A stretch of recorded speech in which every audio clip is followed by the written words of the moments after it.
అందరికీ జై శ్రీరామ్. రేపు చంద్రగ్రహణం ఉన్న కారణంగా ప్రతి ఒక్కరం గ్రహణ సమయంలో ఆ తండ్రిని, మనకు నచ్చిన దైవాన్ని మనం అందరం ప్రార్థించుకోవాలి. గ్రహణ సమయంలో ముఖ్యంగా గుడులు, గర్భగుడులు కానీ మూత తలుపులు ముయ్యబడతాయి.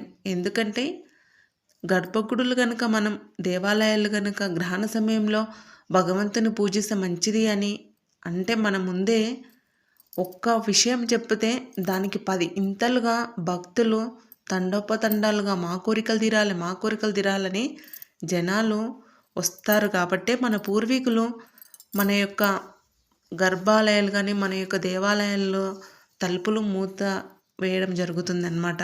ఇది గమనించుకోవాలి. ముఖ్యంగా మనం ఇంట్లో తప్పకుండా గ్రహణ సమయంలో కంటే ముందే స్నానం ఆచరించుకొని మనకిష్టదైవాన్ని ప్రార్థించుకోవడం వల్ల ఆ భగవంతుని పట్ల మనం కృతజ్ఞత భావాన్ని చూపిన వాళ్ళం అవుతాం. నిజానికి చెప్పాలంటే మనం కొన్ని సినిమాల్లో చూస్తుంటాం, గ్రహణ సమయంలో దేవతాశక్తి తగ్గుతుంది, ఈ దుష్టశక్తుల యొక్క ప్రభావం ఎక్కువగా ఉంటుంది కాబట్టి వాళ్ళు అనేక రకాలుగా వాళ్ళు విజయం సాధించడానికి ప్రయత్నాలు చేస్తుంటారని.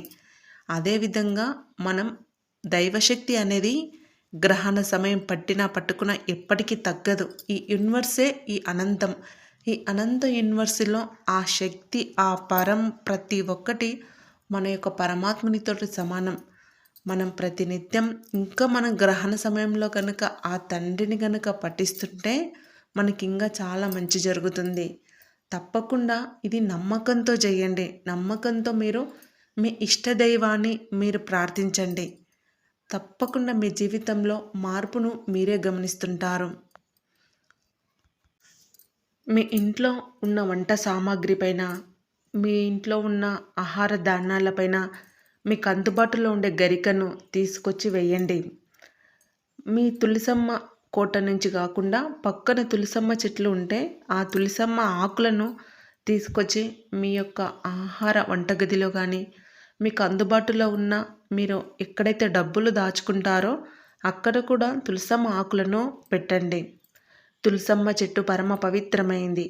ఆ తులసమ్మ చెట్టు ఎక్కడ ఉంటే అక్కడ సకల అష్టైశ్వర్యాలు ఎప్పుడు కలుగుతాయి. అష్టైశ్వర్యాలు అంటే కేవలం డబ్బు మాత్రమే కాదు, ఆరోగ్యం, ఆనందం అని గుర్తుంచుకోండి. గ్రహణ సమయంలో తప్పకుండా తులసమ్మ చెట్టు ప్రతి ఒక్కరి ఇంటి ముందర ఉండడానికి ప్రయత్నం చేయండి. ఏ ఇంటి ముందైతే తులసమ్మ చెట్టు ఉంటుందో ఆ ఇంటికి గ్రహణ దోషం ఉండదు.